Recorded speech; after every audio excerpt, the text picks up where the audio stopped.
Bonjour et bienvenue dans ce Demande à Cédric numéro 21. Nous sommes le dimanche 2 octobre 2016 et on est là, les membres plus et moi-même, pour une session donc de Demande à Cédric où pendant 1 heure je réponds aux questions des membres plus. Donc soyez les bienvenus à toutes et toutes qui nous ont rejoints en direct. Et puis pour les personnes qui regarderont la retransmission, sachez que si vous voulez assister aux Demandes à Cédric, il faut être membre plus.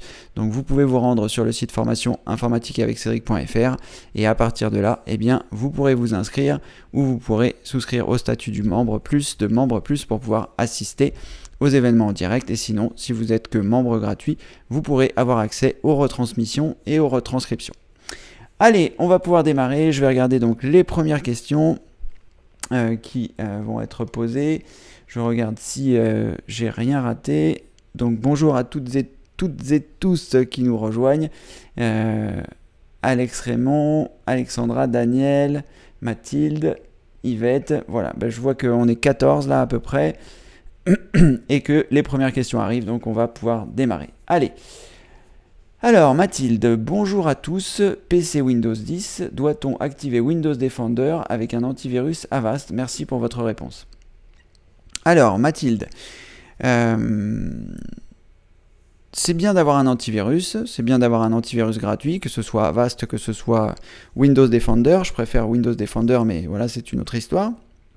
Quoi qu'il en soit, si vous avez Avast d'installer et si vous avez Avast d'activer, eh bien, il ne faut pas avoir Windows Defender d'activer. Il ne faut surtout pas avoir plusieurs antivirus d'activer sur son ordinateur. Pourquoi ? Eh bien, tout simplement, pour la raison qui est simple, si toutefois il y a un virus qui arrive, les différents antivirus présents sur votre ordinateur peuvent s'embrouiller les pinceaux et bloquer votre ordinateur parce que voilà, ils vont analyser le fichier et du coup voilà, c'est pas terrible. Moi je m'embrouille un peu aussi les pinceaux parce que c'est rien à voir, mais voilà, il faut pas avoir 2 antivirus d'activer parce que ça va ralentir votre ordinateur et que c'est pas bon de toute façon pour la protection.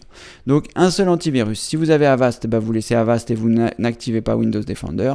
Et si vous désinstallez Avast, je ne sais pas si Windows Defender se réactive automatiquement ou s'il vous faudra l'activer, mais quoi qu'il en soit, vous pouvez avoir soit l'un soit l'autre, mais pas les deux en même temps. Et c'est valable pour les autres antivirus. Si vous avez par exemple Node 32 qui est un très bon antivirus payant, eh bien il faudra que ce soit juste Node 32 qui soit installé et activé, ni Avast ni Windows Defender. Voilà Mathilde. Donc quoi qu'il en soit, si vous avez Avast d'installer, surtout n'activez pas Windows Defender. Mais je ne sais pas si si c'est possible que Windows Defender s'active si Avast est activé. Je n'ai pas essayé non plus, puisque j'utilise moi Windows Defender et que voilà, je n'ai pas installé Avast sur mon système, puisque c'est pas quelque chose que j'apprécie. Je le trouve très lourd, je le trouve vraiment encombrant et vraiment il force à l'achat. Donc voilà, je ne l'ai pas installé pour ces raisons-là. Voilà Mathilde. Alors Yvette, bonjour Cédric, j'envisage de réinstaller Windows XP sur un portable et je manque d'assurance. Pouvez-vous me rappeler les étapes essentielles ?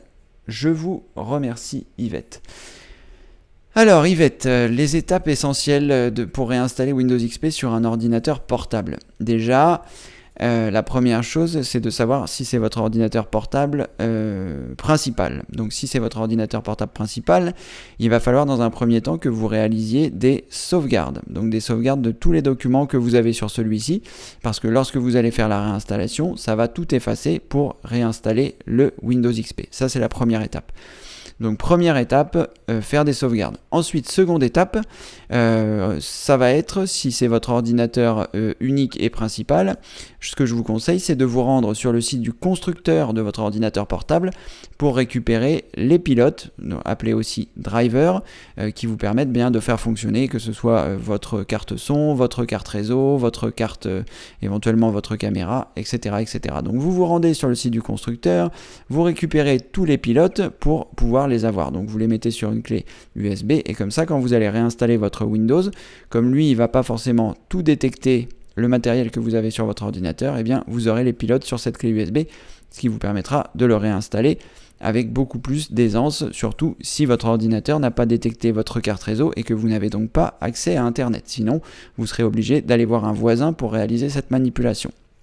Ensuite, une fois que vous avez fait vos sauvegardes, que vous avez récupéré vos pilotes, eh bien, il sera temps de vous lancer. Donc, à partir de ce moment-là, assurez-vous d'avoir donc l'installation de Windows XP, donc la version que vous avez. Donc, en général, c'est un Windows XP que vous avez, pas un Windows XP professionnel. Donc, vous prenez un Windows XP, vous vous assurez bien, si vous avez la possibilité, d'avoir la version SP3, qui est donc le Service Pack 3, la dernière version de Windows XP sortie, ce qui vous évitera un grand nombre de mises à jour. Et surtout, si vous repartez d'un très vieux Windows XP, vous risquez d'avoir des virus automatiques comme Blaster ou ce genre de choses. Donc, assurez-vous d'avoir Windows XP SP3 et ensuite, eh bien, à partir de là, vous pourrez donc démarrer sur votre lecteur CD, mettre votre CD de Windows XP et suivre la procédure d'installation. Donc, au moment du formatage du disque, vous choisissez formater et réinstaller. Et à partir de ce moment-là, le temps va passer, les choses vont s'installer, vous répondez aux questions qui vous sont posées. Vous allez arriver sur votre nouvelle installation de Windows XP. Ensuite, vous mettez votre clé USB où vous avez téléchargé vos pilotes. Vous installez l'ensemble des pilotes pour votre ordinateur. Et ensuite, il devrait refonctionner parfaitement, sauf si vous aviez des soucis avec votre disque dur. Et après, eh bien, vous réintégrez vos sauvegardes. Si toutefois c'est un ordinateur secondaire et que vous avez un ordinateur principal et que c'est juste pour vous entraîner, dans ce cas-là, en théorie, vous n'avez pas de sauvegarde à réaliser, mais malgré tout, ce sera aussi simple que vous téléchargiez les pilotes avant. Bon, si vous avez un second ordinateur, ce sera aussi simple aussi de télécharger les pilotes sur ce second ordinateur pour les remettre sur le premier. Pardon. Mais en tout cas, voilà la procédure à suivre. Alors, si c'est la première fois que vous le faites, prenez votre temps, voilà, vous n'êtes pas pressé, il faut suivre les étapes. Il y a une étape que j'ai oubliée, c'est que à partir du moment où vous allez avoir donc réalisé vos sauvegardes, téléchargé vos pilotes et que vous allez mettre le CD de Windows XP dans votre ordinateur, il va falloir que vous puissiez dire au BIOS, c'est-à-dire le système de démarrage de l'ordinateur, que vous voulez démarrer sur le lecteur CD et non pas sur le disque dur. Sinon, lui, il démarrera tout le temps sur le disque dur et vous démarrerez toujours avec votre ancienne version de Windows XP. Donc, vous vous rendez dans le BIOS, vous faites en sorte que le disque de démarrage, ce soit le lecteur CD, et ensuite, vous lancez la procédure d'installation. Ensuite, une toute petite précision si vous réinstallez Windows XP, c'est que vous allez donc lancer cette procédure d'installation, ça va démarrer, et à un moment, il va vous dire redémarrage de l'ordinateur. Donc, lorsque vous allez redémarrer l'ordinateur, vous allez avoir le même message que quand vous avez initialisé, c'est-à-dire appuyer sur n'importe quelle touche pour démarrer l'installation de Windows XP. Dans ce cas-là, vous n'appuyez pas, si c'est la seconde fois que vous le faites, vous n'appuyez pas sur la touche, sinon il va repartir sur un démarrage de zéro de Windows XP. Ça me fait sourire parce que moi, ça m'est déjà arrivé et je ne comprenais pas pourquoi, il y a très longtemps. Windows XP s'installait en boucle et je n'arrivais pas à finaliser son installation, c'est tout simplement parce qu'il ne faut pas la seconde fois appuyer sur la barre d'espace, sinon il repart sur le processus. Voilà Yvette, vous avez à peu près les grandes lignes. J'ai été un petit peu rapide, mais vous pourrez regarder la retransmission, pour pouvoir prendre des notes sur les différentes étapes. Et à partir de là, vous pourrez réinstaller votre Windows XP avec les indications que je viens de vous fournir. Voilà Yvette, le plus important également étant d'avoir le bon CD de Windows XP. Allez, on continue. Alors Gabriel, Cédric, le son est ok, parfait Gabriel, je ne sais pas pourquoi des fois ça fonctionne chez vous et des fois ça ne fonctionne pas. Sébastien, bonjour Sébastien, bonjour Cédric. Morissette, bonjour Morissette. Alors bonjour à tous et toutes, et changez maintenant, on va sur YouTube, tout à fait Morissette. Ça a un petit peu changé, j'ai pas encore eu le temps, enfin je l'ai fait hier la vidéo de démonstration pour voir un petit peu comment on posait ces questions, comment est-ce qu'on interagissait, mais voilà, Morissette, félicitations, vous avez réussi à vous connecter et à interagir avec nous sans avoir besoin tout simplement de la documentation. Je la ferai néanmoins pour les gens qui ne sont pas forcément à l'aise avec les manipulations, mais quoi qu'il en soit, voilà, l'objectif c'est de poser vos questions par l'intermédiaire du chat et moi j'essaye d'y répondre. Je partage mon écran, voilà. Et pour les retransmissions, c'est un petit peu différent puisque l'écran qui me sert de démonstration derrière l'écran n'est pas le même que celui qui diffuse ma caméra, donc pendant les retransmissions, vous ne verrez plus mon visage. En tout cas, bienvenue Morissette. Raymond, bonjour Raymond. Alors, pourquoi ça se décale comme ça? Je n'en sais rien, mais c'est pas grave. Alors, bonjour Cédric, j'aimerais installer le Bluetooth sur mon PC de bureau. J'ai entrevu la solution avec vos méthodes de recherche. J'aimerais confirmation, PC Windows 10. Alors Raymond, je vous conseille d'utiliser le très bon outil qui a été mis à votre disposition sur le forum, que ce soit la version de Louis-Paul ou la version d'Alexandra. Et je parle du Bluetooth, notamment pour l'installation de l'enceinte que j'avais acheté, UOBoom 2, que je vous avais conseillé d'acheter, que j'utilise beaucoup. Et donc, il faut acheter une petite clé Bluetooth sous forme de USB. Vous l'insérez dans votre ordinateur. Donc, des fois, il faut mettre des pilotes. Des fois, c'est pas nécessaire parce que Windows le reconnaît automatiquement. Quoi qu'il en soit, dès lors où vous aurez mis ce petit dongle, cette petite clé USB, eh bien, vous aurez le Bluetooth. Donc, attention, il faut bien prendre un dongle Bluetooth. Donc, c'est sous forme USB et c'est pour diffuser le Bluetooth. Voilà Raymond. Donc il n'y a rien de très compliqué. Vous vous rendez par exemple sur Amazon pour acheter un dongle Bluetooth. Ça vaut entre 10 et 30 euros en fonction du modèle que vous allez choisir. Moi j'avais pris un modèle à 10 euros. C'est vrai que je m'en sers pas beaucoup sur mon ordinateur. J'ai du Bluetooth intégré sur mon ordinateur portable pour brancher mon enceinte. Et sur mon téléphone c'est aussi intégré. Donc voilà, c'est relativement simple comme manipulation. Une fois que vous aurez branché votre clé Bluetooth, en bas à droite dans la zone de notification, eh bien, vous aurez le symbole du Bluetooth qui vous permettra d'appairer vos différents périphériques Bluetooth. Voilà Raymond, j'espère que ça a un petit peu clarifié ce dont vous avez besoin. Et sinon, au pire, vous pouvez donc regarder l'index qu'a fait Alexandra ou Louis-Paul qui parle du Bluetooth. J'ai dû en parler un petit peu plus longuement ou même montrer les manipulations lors de l'enceinte Bluetooth. C'était dans un demande à Cédric, mais je me souviens plus du tout lequel.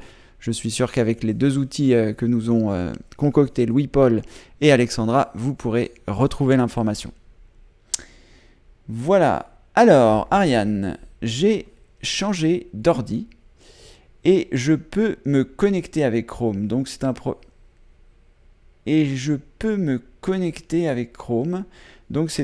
sur mon Chrome. Je le réinstallerai. Alors, vous pouvez faire ça, Ariane.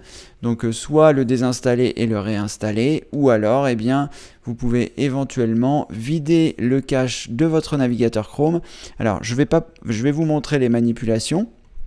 Mais je ne vais pas pouvoir le faire pour la bonne et simple raison que je ne voudrais pas que ça pose un problème sur le demande à Cédric d'aujourd'hui. Donc vous cliquez sur les 3 points en haut à droite. D'ailleurs, ce que vous pouvez faire dans un premier temps, Ariane, je ne sais pas si vous avez eu l'opportunité de le faire, c'est de mettre à jour votre navigateur. Donc vous vous rendez dans Aide, vous choisissez dans à propos de Google Chrome. Là, une fois de plus, je ne vais pas le faire parce que sinon, s'il y a une nouvelle version, ça risque de tout chambouler, tout ça. Donc, on n'a pas envie de faire ça. Donc, vous vous rendez, si ça ne fonctionne pas, dans les paramètres.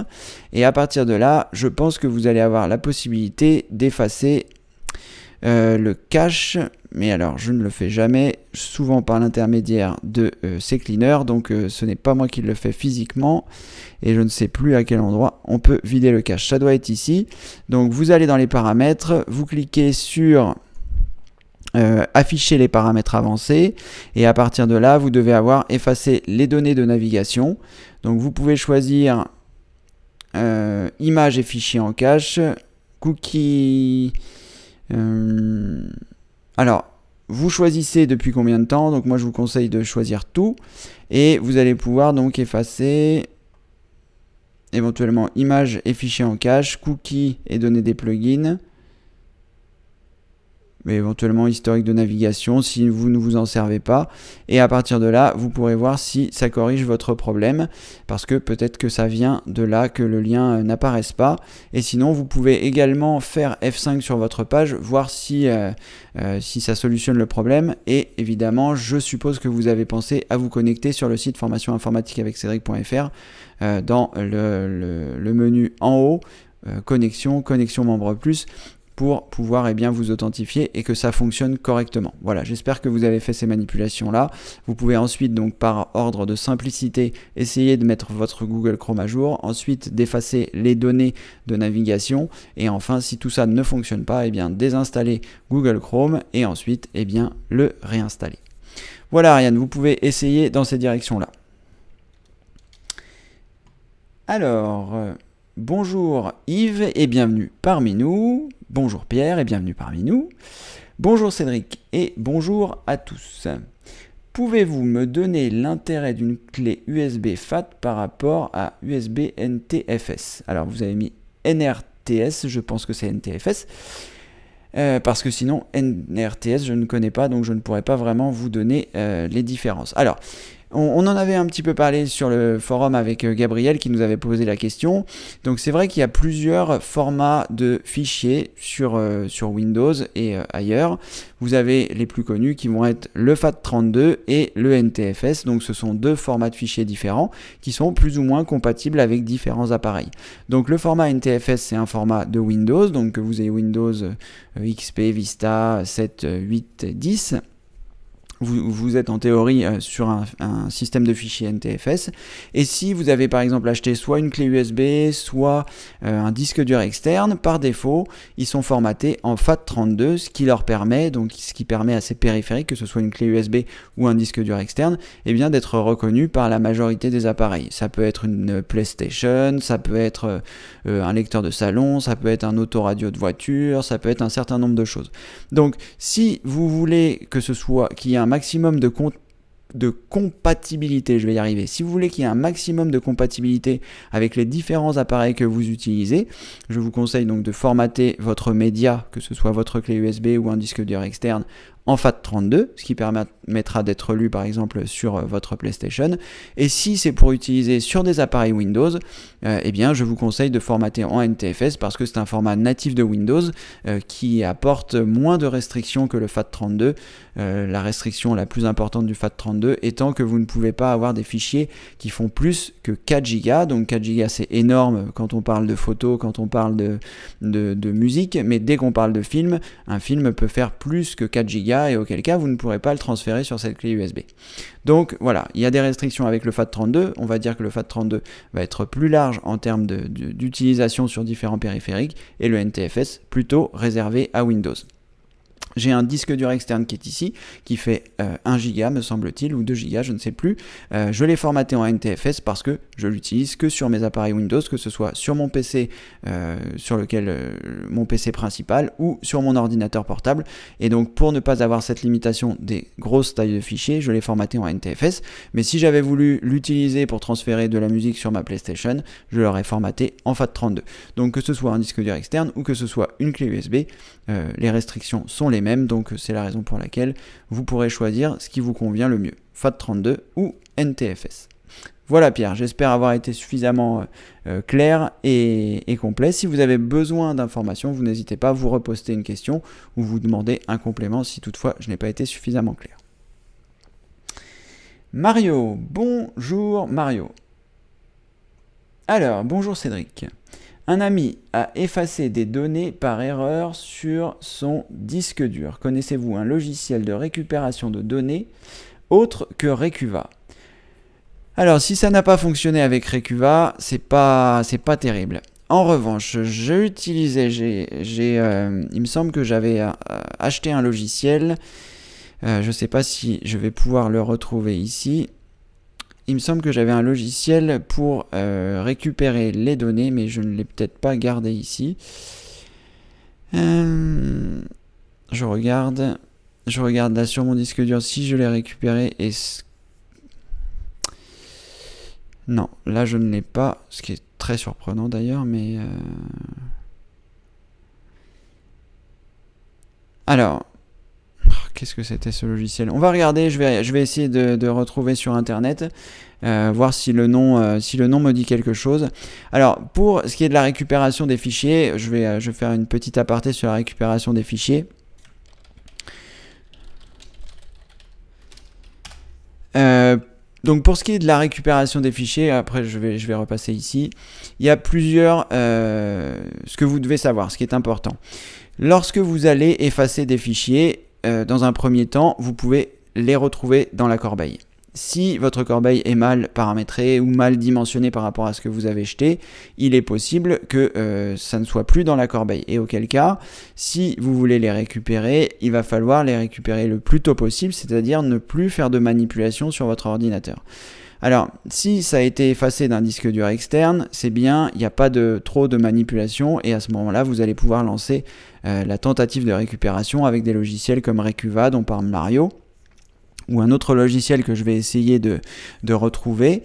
Et voilà. Et à partir de là, vous croisez les doigts pour récupérer vos données. Après, c'est pas toujours évident. Donc l'inconvénient de Recuva, c'est que si vous avez énormément de données à récupérer, si par exemple vous avez effacé 30 000 photos, je dis une bêtise, mais voilà, les photos, même s'il peut récupérer les 30 000, elles seront pas forcément bien nommées, elles seront pas forcément organisées telles qu'elles étaient organisées quand vous les avez effacées, il va pas forcément garder les répertoires, etc., etc. Donc ça, c'est vraiment quelque chose qui est un petit peu contraignant. Donc Recuva, on va dire que c'est un outil qui peut être performant, mais ponctuellement. Vous avez effacé un fichier sans le faire exprès, il ne se trouve pas dans votre corbeille, vous voulez essayer de le récupérer, pourquoi pas. Un fichier, 10 fichiers, allez, 50 fichiers. Après, si c'est 1000 fichiers, ça risque d'être très compliqué, même si Recuva vous les récupère. Donc ça, c'est éventuellement la première technique. Ensuite, je vais essayer de retrouver donc le logiciel dont je vous ai parlé, que j'avais utilisé, qui était très bien, j'avais utilisé pour des clients. C'est un petit peu comme Recuva, ça va avoir le même système de récupération de fichiers, avec à la différence que lui sera capable de récupérer les répertoires. Donc si vous aviez 50 répertoires avec 1000 photos dans chaque, eh bien il sera capable de remettre les 50 000 photos dans les bons répertoires. Donc ça, c'est quand même un point plutôt positif. Et enfin, dernier cas de figure, ce qui m'était arrivé quand j'ai perdu mon disque dur avec toutes mes images. J'avais 80 gigas de photos que j'ai perdues. C'est pour ça que voilà, je vous incite le plus possible à faire des sauvegardes. Donc les sauvegardes, une sauvegarde, c'est pas j'ai sur mon disque dur mes photos et je les déplace sur mon disque externe. Ça, c'est pas une sauvegarde, c'est juste un déplacement de vos photos sur votre disque externe. Si votre disque externe il ne fonctionne plus, vous avez perdu vos photos. Donc une sauvegarde, c'est on l'a à plusieurs endroits, et plus vous allez avoir d'endroits, et plus vous avez des chances de ne rien perdre. Parce que vous pouvez très bien avoir votre ordinateur principal, vous avez un disque dur externe qui est branché en permanence sur votre ordinateur, il y a la foudre, tout crame, à la fois votre disque dur principal, à la fois le disque externe qui était resté branché. Donc voilà, c'est des choses qui peuvent arriver. On se dit ça n'arrive qu'aux autres jusqu'au jour où ça nous arrive à nous.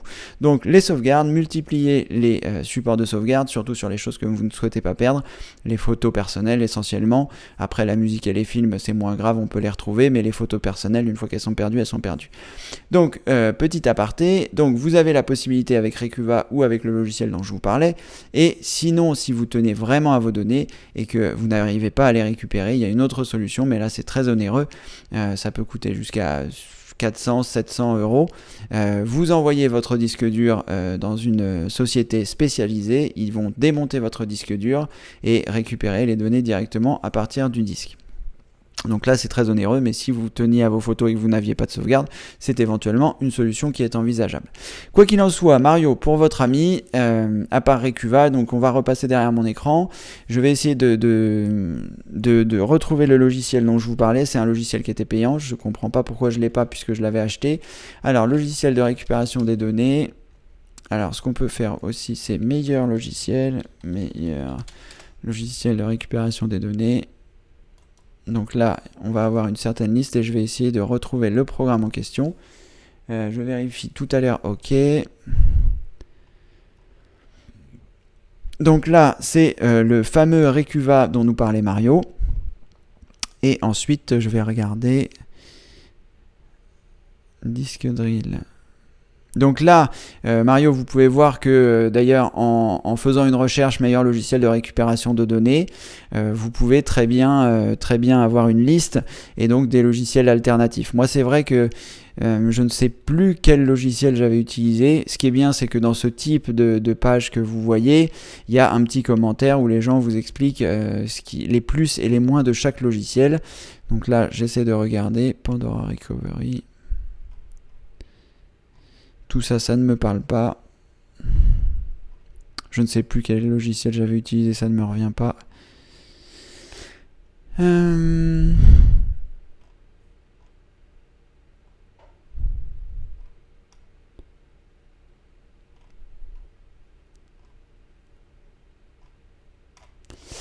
Alors, donc on va rajouter payant.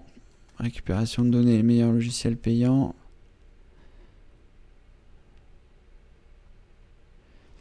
Alors, EasyUs Data Recovery.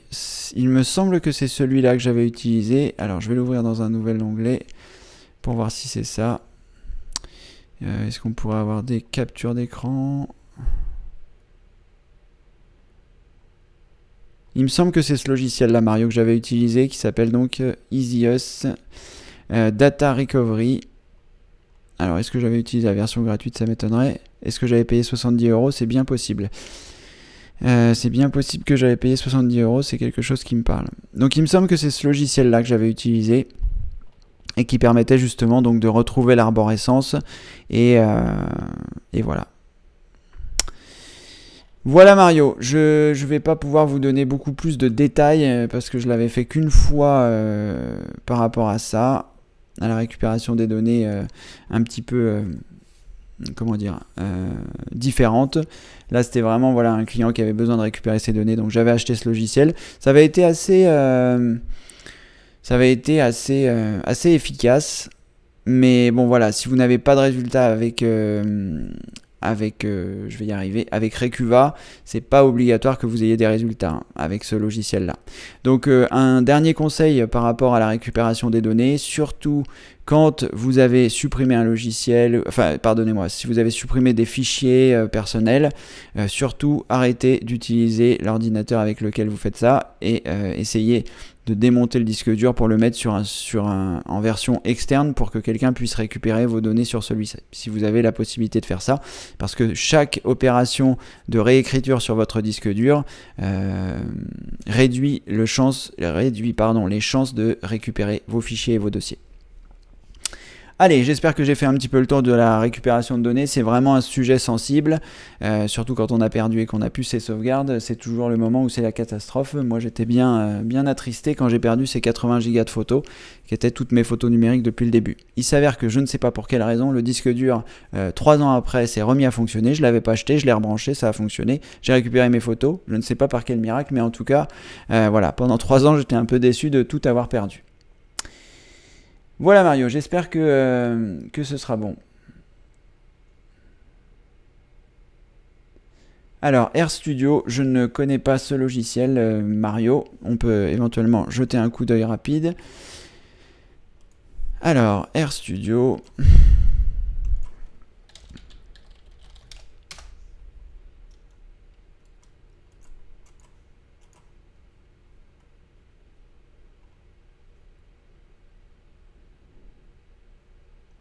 Alors, récupération de données... Bon, ça a l'air d'être un logiciel qui fonctionne un petit peu comme Recuva. Je sais pas, c'est un logiciel que je ne connais pas. Je ne sais pas quelle est sa capacité à analyser les disques durs, à analyser les fichiers qui ont été effacés. Comme je ne connais pas, je ne peux malheureusement pas vous donner plus mon avis par rapport à ça. Voilà Mario, j'espère qu'avec les infos que je vous ai données tout à l'heure, ça pourra vous convenir. Alors, Pierre... Ok Cédric, le problème c'est que le formatage pour passer d'un USB FAT32 à un USB NTFS n'est pas conseillé. Je me trompe sans doute. Alors le problème c'est que le formatage pour passer d'un USB FAT32 à un NTFS n'est pas conseillé. Alors en effet Pierre, vous vous trompez. Il n'y a pas de souci. Vous pouvez formater un périphérique en NTFS, en FAT32, le reformater en NTFS, le reformater en FAT32, le reformater en NTFS. Il n'y a pas de contre-indication. La seule chose c'est que vous allez perdre toutes les données qui sont sur le support en question. Donc il faudra penser à le transférer ailleurs avant de lancer le formatage, avec les restrictions dont je vous parlais tout à l'heure, des 4 Go. Si vous avez des fichiers si votre clé est formatée en NTFS et que vous avez des fichiers qui font plus que 4 Go, vous ne pourrez pas les retransférer lorsque vous aurez formaté en FAT32. Mais sinon, il n'y a aucun souci, vous pouvez passer d'un support à l'autre, surtout sur une clé USB, quand on connaît les prix d'une clé USB aujourd'hui. Et après, pour ce qui est d'un disque dur, quand vous avez un disque dur système, c'est sûr que c'est toujours un peu contraignant. Si vous étiez en NTFS, de repasser en FAT32, il n'y a pas vraiment d'intérêt de faire ça. Mais que ce soit un disque dur externe ou une clé USB, il n'y a pas de souci, vous pouvez passer d'un système de fichiers à l'autre. Dès lors où vous faites un formatage, il réefface tout et il réinstalle le système de fichiers que vous avez choisi, FAT32 ou NTFS. Donc par rapport à ça, vous pouvez y aller sans souci. Alors, on va continuer. Alors, Pierre, la clé USB n'est-elle pas considérée comme un disque SSD à ne jamais formater? Alors, on peut considérer tout à fait qu'une clé USB, c'est un petit peu comme un SSD. C'est de la mémoire. On va essayer de regarder comment ça se passe à l'intérieur d'un SSD et à l'intérieur d'une clé USB. C'est de la mémoire électronique s'il n'y a pas d'action mécanique. Je vais essayer de vous montrer les trois photos entre un disque dur pour que les personnes qui n'ont jamais vu l'intérieur d'un disque dur puissent voir à quoi ça ressemble. Et puis on regardera l'intérieur d'un SSD et l'intérieur d'une clé USB. Donc tout à fait, vous avez raison, on peut considérer que c'est un petit peu la même chose. Une clé USB et un SSD, on peut tout à fait formater un SSD plusieurs fois, on peut tout à fait formater une clé plusieurs fois, il n'y a pas de contre-indication par rapport à ça. C'est juste que par rapport au SSD ou à la clé USB, c'est bien d'avoir un système d'exploitation qui gère donc le trim, qui est donc l'action d'optimiser au mieux les cellules électroniques pour les user le moins possible.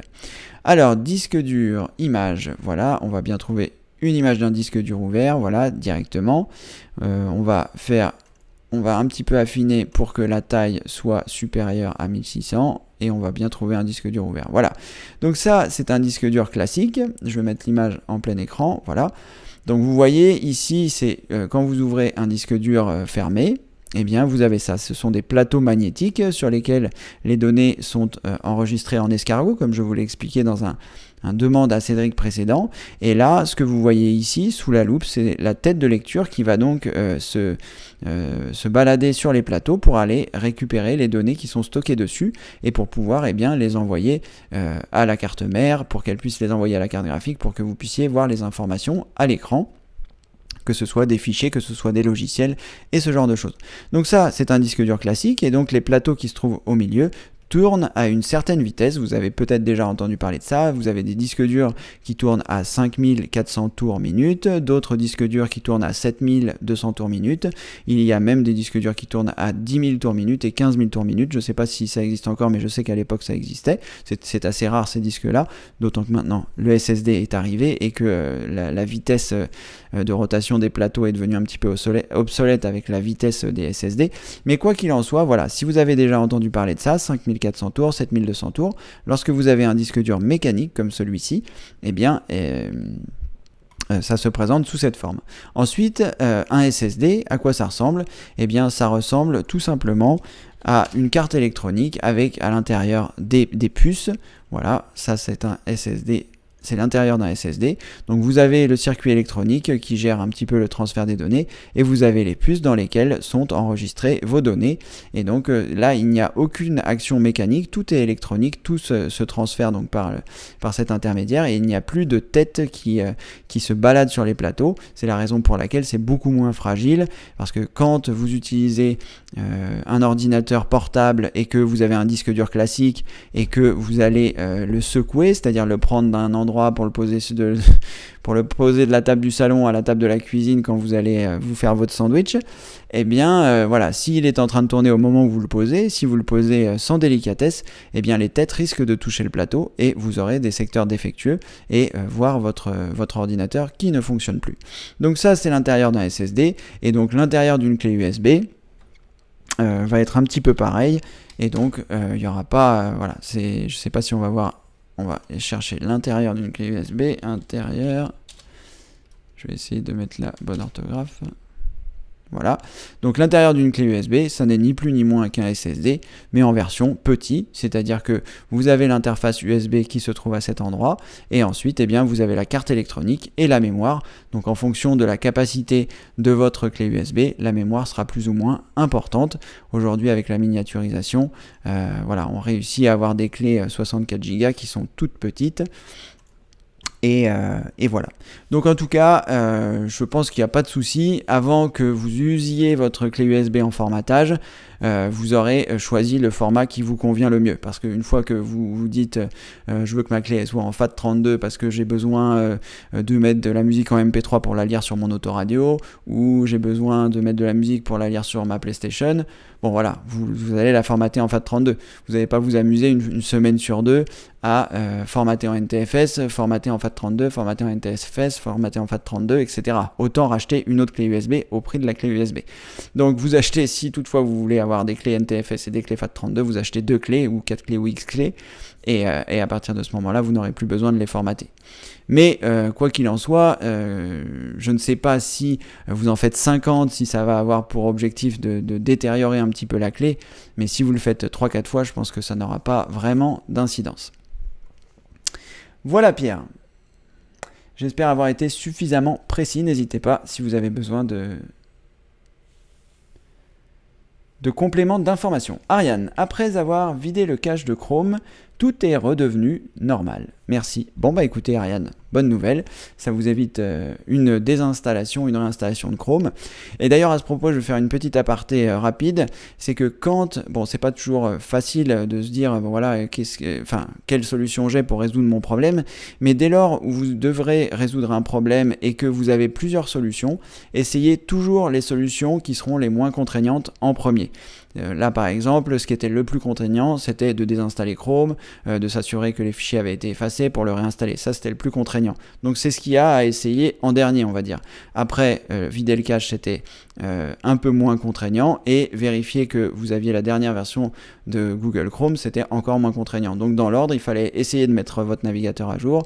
Ensuite, si ça n'avait pas fonctionné, essayez de vider le cache, et si ça n'avait pas fonctionné, essayez la dernière solution qui était de désinstaller Chrome. Donc lorsque vous avez des problèmes en informatique, ou en général pour tout, et démarrez des solutions les plus simples pour, voilà, si la solution la plus simple corrige votre problème, inutile de mettre en place toute cette désinstallation, etc., etc. Petit aparté. Voilà Ariane, je suis content que tout refonctionne correctement pour vous. Mario, alors pour Pierre, c'est la défragmentation pour un SSD qu'il faut éviter, contrairement à un disque dur classique.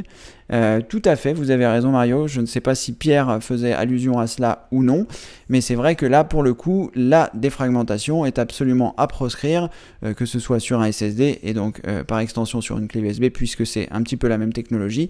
Donc autant la défragmentation sur un disque dur normal va un petit peu améliorer le fonctionnement. Je vais essayer de vous réexpliquer. Je pense que les personnes qui suivent les demandes à Cédric connaissent maintenant le principe de la défragmentation. Mais je vais vous la montrer comme ça avec le disque dur qui était ouvert. Donc image, outil de recherche, taille supérieure à 1600. Là, on avait peut-être pris celui-là. Voilà. Donc comment ça se passe ? Je vais partager mon écran pour que vous puissiez voir. Donc comment ça se passe ? Là vous avez votre disque dur, si vous avez un disque dur classique, hein. On ne parle pas du cas où vous avez un SSD, puisque ça se passe totalement différemment avec un SSD. Mais admettons que vous ayez un disque dur classique, si par exemple vous avez acheté un portable il y a un petit peu de temps et que vous n'aviez pas forcément le budget pour vous acheter un SSD, vous avez un disque dur classique. Donc les données vont s'inscrire en escargot, donc du centre vers l'extérieur me semble-t-il, et donc elles s'enregistrent comme ça à la suite. Donc vous allez installer Windows par exemple, puisque c'est la première chose qu'on installe sur un disque dur, et Windows va partir du départ et il va s'élargir un peu. Une fois que vous avez installé Windows, on va dire vous allez installer vos drivers, tout va s'installer dans l'enchaînement. Mais après, ce qui va se passer, c'est que vous allez installer vos films, vous allez installer de la musique, vous allez installer vos dossiers personnels, vous allez installer des logiciels supplémentaires, et quand vous allez enlever un logiciel que vous aviez installé dont vous ne vous servez plus par exemple, et que ce logiciel, on va dire, utilisait 4 unités, pour simplifier les choses, il prenait 4 unités ici dans l'ensemble des unités disponibles, et bien lorsque vous allez désinstaller ce logiciel, ces 4 unités-là vont être rendues disponibles.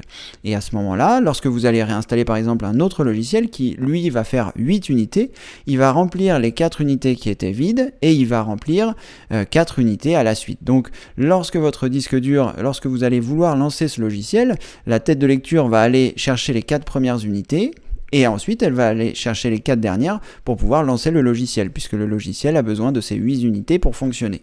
Et donc, la défragmentation a pour but de regrouper les unités pour éviter que la tête de lecture ait à récupérer les 4 unités, puis les 4 autres unités. Et donc, la tête de lecture, la défragmentation, va faire en sorte que ce logiciel, les 8 unités soient bout à bout pour que la tête de lecture n'ait pas 2 sauts à faire, un sur les 4, un sur les 4 autres, et donc optimiser, entre guillemets, la rapidité.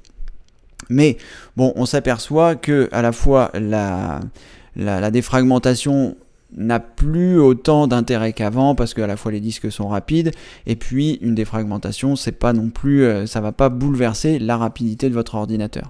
Bon, si vous n'en faites jamais, une fois tous les 6 mois, pourquoi pas. Mais sinon, voilà. Donc voilà le principe de la défragmentation, qu'il ne faut absolument pas, évidemment, enfin pas évidemment d'ailleurs, mais qu'il ne faut pas faire sur les SSD et qu'il ne faut pas non plus faire sur les clés USB, puisque cette défragmentation qui fait en sorte en fait que les morceaux sur le disque dur soient placés, eh bien sur des unités électroniques, ça n'a pas lieu d'être. Voilà Mario, c'est tout à fait possible que ce soit ça auquel Pierre faisait allusion. Alors, au sujet de la défragmentation évitée pour le SSD, les personnes ayant un SSD doivent bien vérifier les paramètres de Windows car la défragmentation est activée d'office par Windows. Alors, c'est vrai, oui et non Alexandra, c'est-à-dire que sur les anciens systèmes, et ce que j'appelle les anciens systèmes, c'est Windows 7 essentiellement, puisque je ne sais pas si Vista et XP intègrent le trim étant donc cette fonction qui permet d'optimiser les cellules des SSD.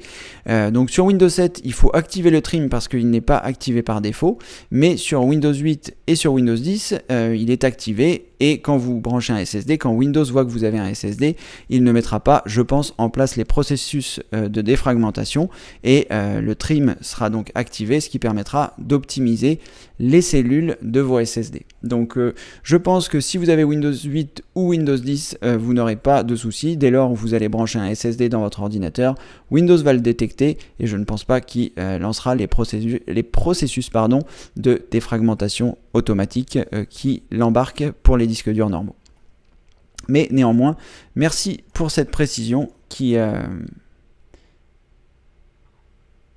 Alors, sur Windows 10, il était activé sur mon PC. Est-ce que sur votre PC, vous avez autre chose que... est-ce que tu as autre chose que des SSD ? Est-ce que tu n'as pas un SSD et un disque dur normal ? Et auquel cas, la raison pour laquelle il aurait fait ça. Mais ça me surprend malgré tout que sur ton Windows 10, la fonction de défragmentation soit activée. J'ai pas regardé sur le mien, je sais même pas à quel endroit ça se trouve. Je pensais pas que j'aurais à le faire, mais on peut éventuellement regarder. Cela dit, comme sur mon ordinateur, j'ai à la fois un SSD et des disques durs normaux, je ne pense pas que je vais le désactiver parce que je pense que lui est capable de faire la différence entre le SSD et les disques durs classiques que j'ai sur mon ordinateur, qui sont plus destinés au stockage. Voilà. Mais affaire à suivre.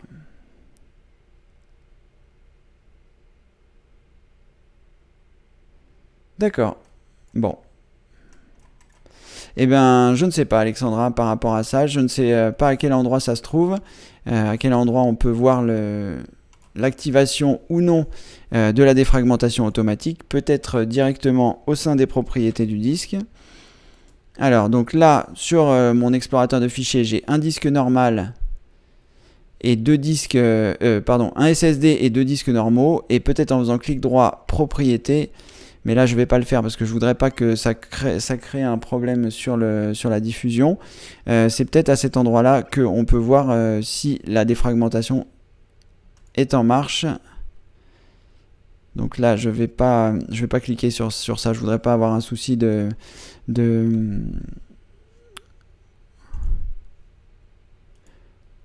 Alors, vérifier...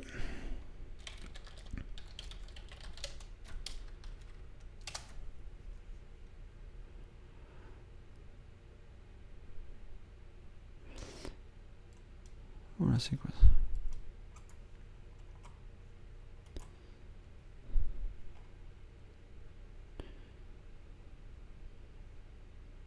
Bon, ça doit se trouver à cet endroit-là. Je vais pas le faire parce que je voudrais pas que ça coupe le direct. Mais voilà.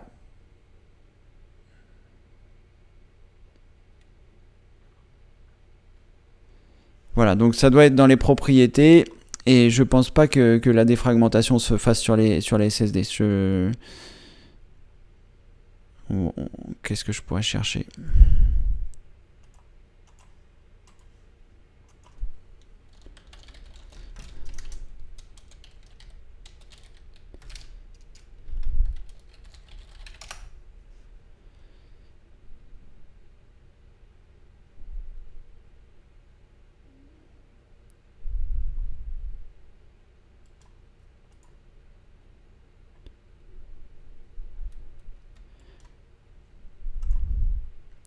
Alors, comment désactiver la défragmentation sur Windows 10 ? Comme ça, on va avoir un petit peu d'image. Alors, vous cliquez droit sur le disque dur en question, vous choisissez Propriétés, vous allez dans Outils, vous choisissez Optimiser, et à partir de là, vous allez arriver sur la liste des médias qui sont installés sur votre ordinateur. Donc là, ce qui est intéressant, c'est que là, le cas de figure de cette personne, j'ai l'impression qu'il a la même chose que moi, c'est-à-dire un SSD et 2 disques durs normaux. Donc là, 0% fragmenté, a besoin d'être optimisé. Exécution de la planification. Et voilà, la défragmentation est désactivée. Alors, ça doit être pour désactiver ici.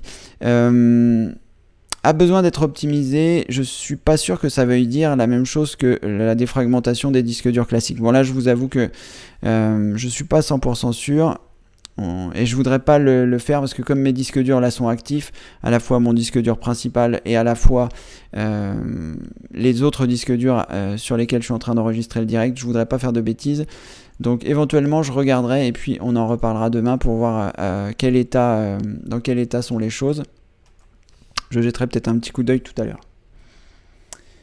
Affaire à suivre donc. Ah, merci Alexandra pour le fichier. Je vais essayer de cliquer dessus. Ah bah c'est le... Voilà.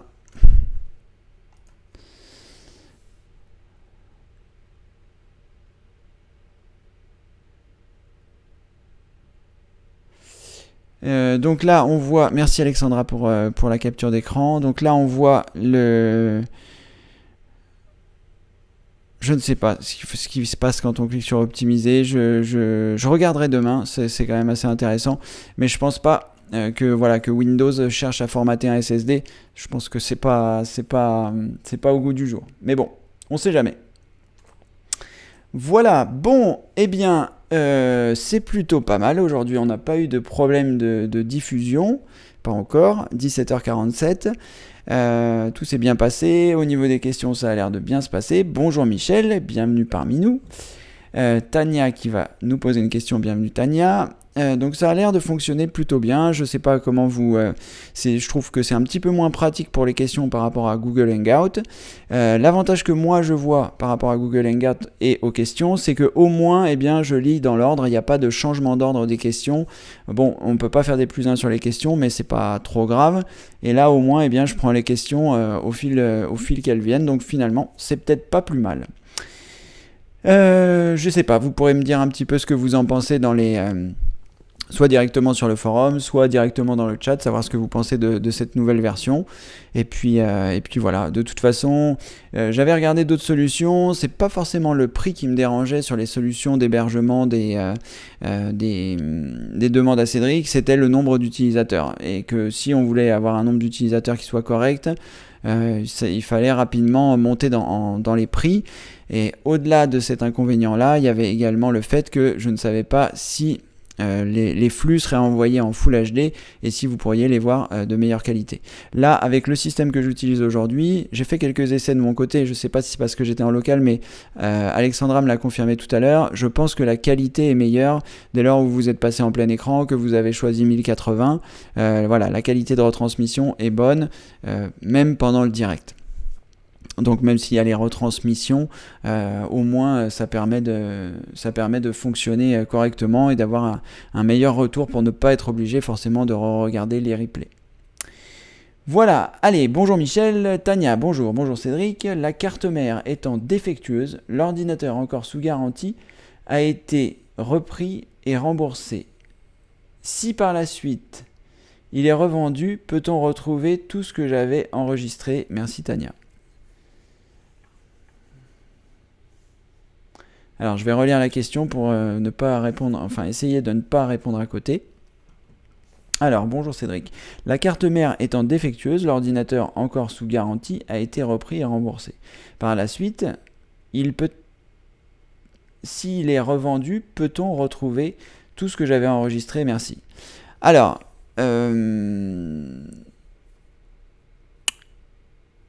la réponse c'est oui. Maintenant, je pense pas que c'est ce qui va se passer. Pourquoi?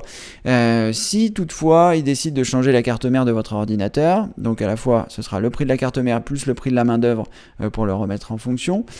En effet, si vous avez envoyé votre ordinateur tel quel ou si vous l'avez rendu tel quel, votre disque dur, les données sont toujours dessus. Et d'ailleurs, qui répare la carte mère ou qui ne répare pas la carte mère, vos données étant sur votre disque dur, dès lors où ils vont avoir la possibilité de le démonter et de le mettre dans un support, dans un boîtier externe, eh bien, ils pourront accéder à vos données. C'est ce que je faisais quand mes clients avaient des soucis avec leurs ordinateurs, je récupérais leur disque dur, je récupérais leurs données et je les réintégrais après. Maintenant, est-ce que c'est ce qu'ils vont faire?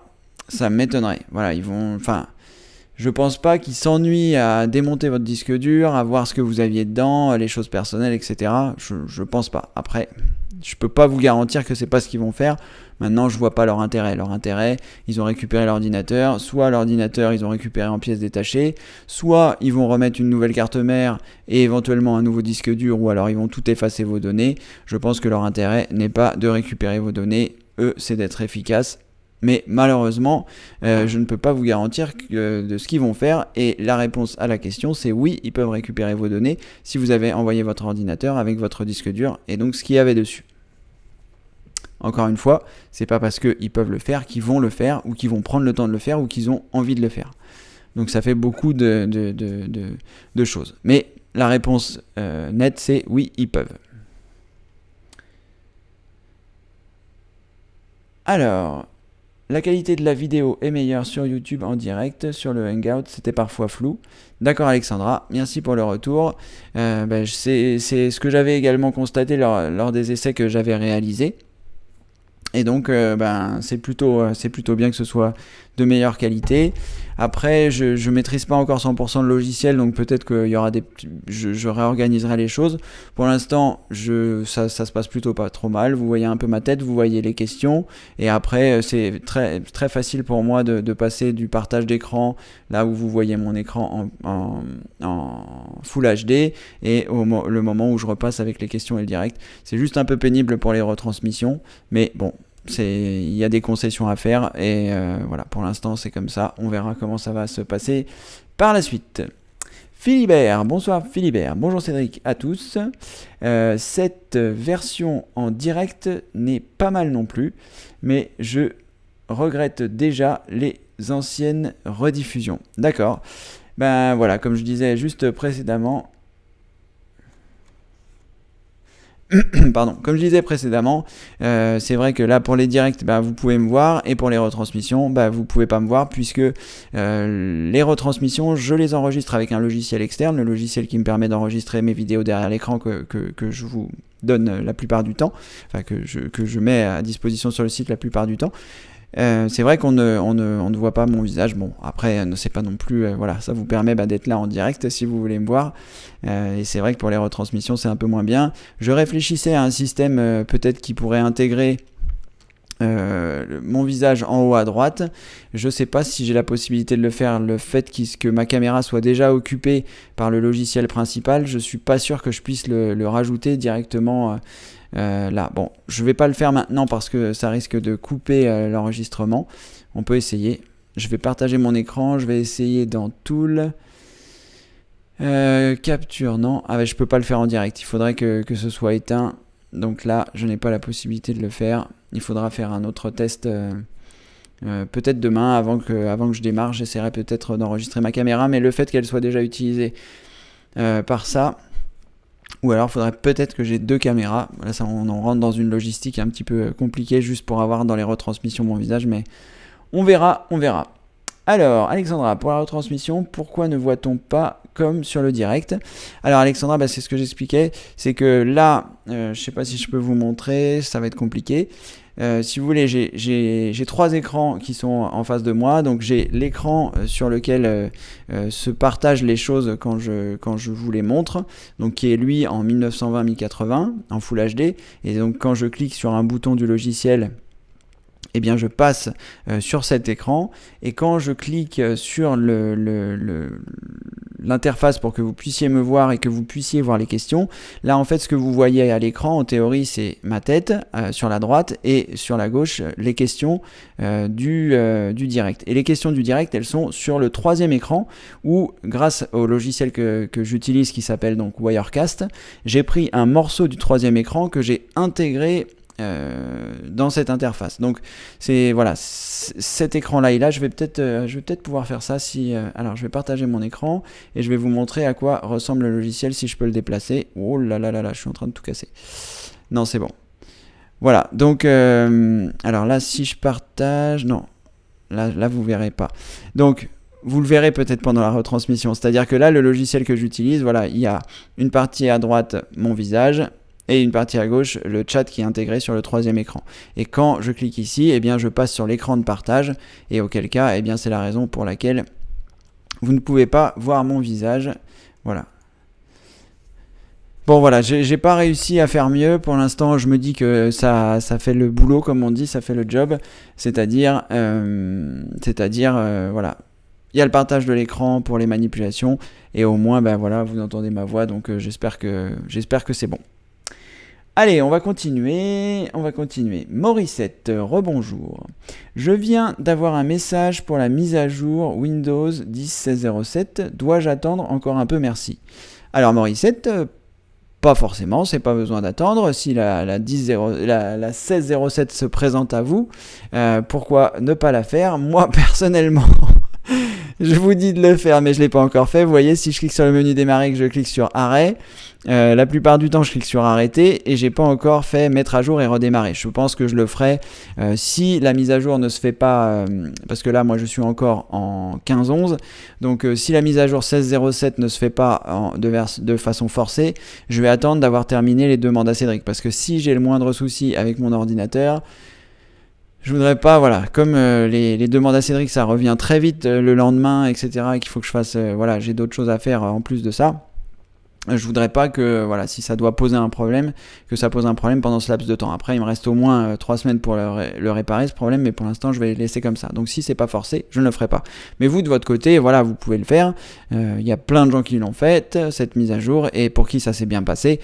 Évidemment, c'est comme sur Internet, quand vous recherchez un problème, vous trouvez un problème. Là, sur le forum, les gens qui ont dit j'ai eu des soucis avec la mise à jour 16.07, ils sont peu nombreux par rapport au nombre d'utilisateurs que nous sommes. Voilà, on doit être 200. S'il y a des gens qui avaient eu d'autres problèmes, je pense qu'ils les auraient mis directement sur le forum.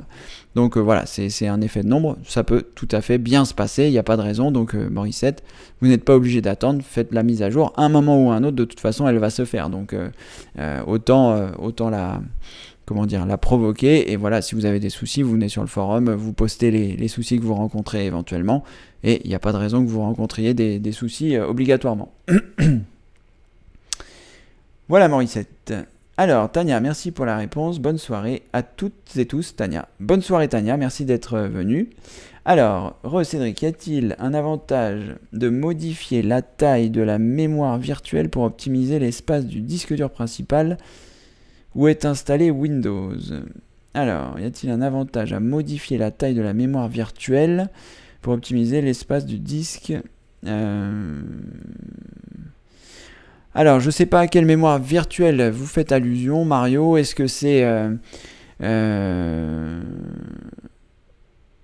la mémoire virtuelle, c'est lorsque votre mémoire vive n'a plus assez d'espace, c'est le disque dur qui prend le relais. C'est-à-dire que lorsque vous faites un clic droit gestionnaire des tâches, et que vous allez dans l'onglet performance, vous voyez votre mémoire vive. Donc là, ma mémoire vive, elle est utilisée à 4,7 Go sur 8.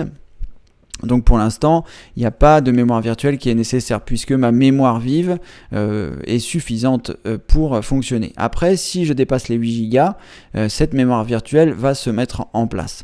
Donc je pense pas qu'il y ait un intérêt, il faut que vous regardiez un petit peu en fonction de l'utilisation que vous avez par rapport à votre mémoire.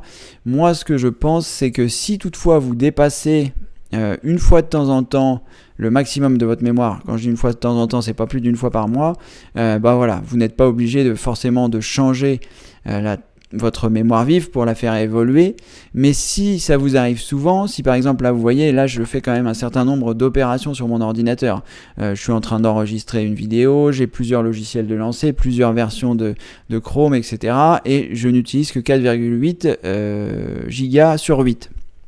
Donc il n'y a pas pour le moment d'intérêt à ce que je fasse évoluer ma mémoire.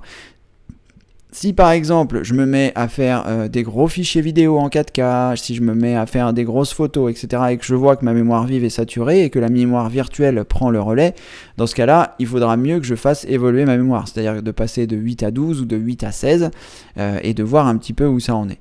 Après, donc pour reprendre votre question... un avantage à modifier la taille de la mémoire virtuelle pour optimiser la taille du disque dur principal. Moi, je sais que avec la mémoire vive que j'ai, je la désactivais cette mémoire virtuelle, ce qui permettait de... attendez, je dois confondre avec la mise en veille prolongée. Non, je confonds avec la mise en veille prolongée, ça n'a rien à voir.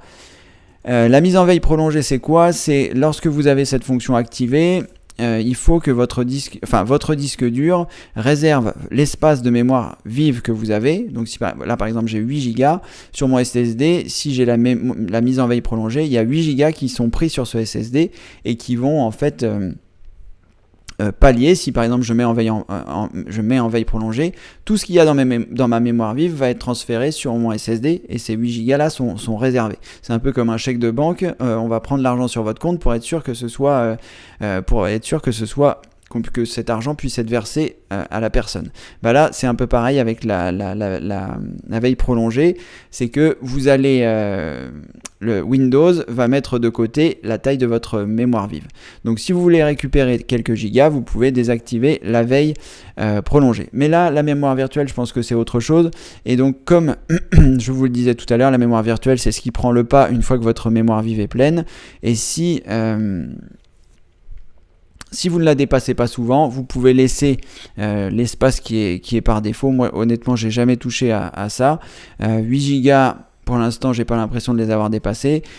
Et c'est toujours bien d'avoir un petit peu plus que l'utilisation qu'on en a. Là, par exemple, c'est vrai que si j'avais que 4 Go, ce serait un petit peu léger, vu qu'on voit que je suis à 4 Go 7. Donc, ce serait un petit peu léger que je n'ai que 4 Go de mémoire vive. Mais c'est vraiment en fonction de votre utilisation. Après, pour répondre pratiquement à votre question, Mario, savoir si modifier la taille de la mémoire virtuelle pour optimiser l'espace du disque dur principal, là je vous avoue que je sais pas si la mémoire virtuelle c'est comme la veille prolongée. Est-ce que la mémoire virtuelle réserve de l'espace sur votre disque dur pour le moment où vous en aurez besoin, ou est-ce que cette mémoire virtuelle s'enclenche au moment où votre mémoire vive est pleine, et auquel cas ça ne prend pas sur le disque dur? Là je ne saurais pas vous répondre techniquement, je ne suis pas suffisamment calé. Ah voilà, donc Mario, si c'est donc la fonction d'hibernation pour la veille prolongée, c'est ce que je vous disais tout à l'heure, c'est-à-dire que moi personnellement, je la désactive parce que je n'utilise pas cette fonction de veille prolongée, donc je n'ai pas besoin qu'elle soit activée et je préfère récupérer 8 Go sur mon SSD. Moi je la désactive, mais j'ai une utilisation un petit peu particulière de mon ordinateur, c'est-à-dire, pour clarifier un peu les choses, j'ai un ordinateur. Je désactive la mise en veille.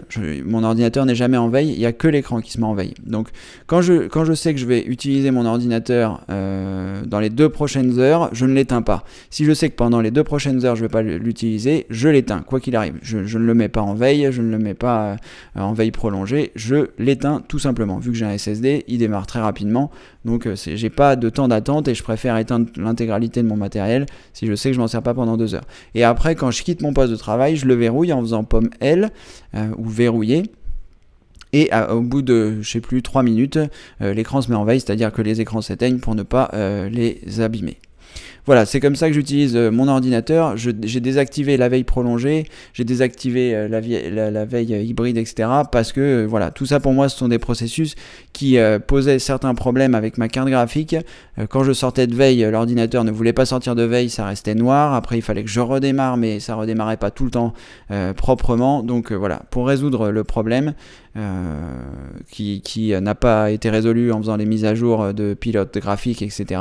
J'ai désactivé toutes les mises en veille. J'ai gardé ce principe depuis très longtemps maintenant. Je désactive toutes les mises en veille puisque je choisis quand est-ce que j'éteins mon ordinateur. Voilà, allez, il est 18h04, j'ai l'impression que j'ai répondu à toutes les questions. Je vous remercie d'avoir été présent. Demain, demande à Cédric, nous serons le lundi 3 octobre. Et si je me réfère au calendrier, eh bien, je pense que demain, ce sera de 15 à 16 ou de 16 à 17 ? On va regarder ça, j'ai encore un peu du mal. Demain, nous serons le 3e jour, ce sera donc de 16 à 17h. Donc, on se donne rendez-vous demain. Donc, demain, nous serons le lundi 3 octobre à 17h. À 16h, de 16h à 17h. J'ai du mal. Je vais essayer de vous envoyer un mail à la fois pour vous indiquer les horaires de demain et de la semaine, et également avec la vidéo d'aide pour savoir comment poser vos questions. Donc si vous regardez la retranscription et que vous êtes membre plus et que vous n'avez pas pu y assister, vous aurez une vidéo qui vous explique comment faire. Voilà, en tout cas, je vérifie une dernière fois. Tout a l'air bon. Merci à toutes et tous d'avoir été présents. Merci à toutes les personnes qui ont participé, posant leurs questions et même qui ont assisté sans forcément poser leurs questions. Merci à vous d'être venus. Et puis, je vous dis évidemment à demain. Merci, bonne soirée, au revoir.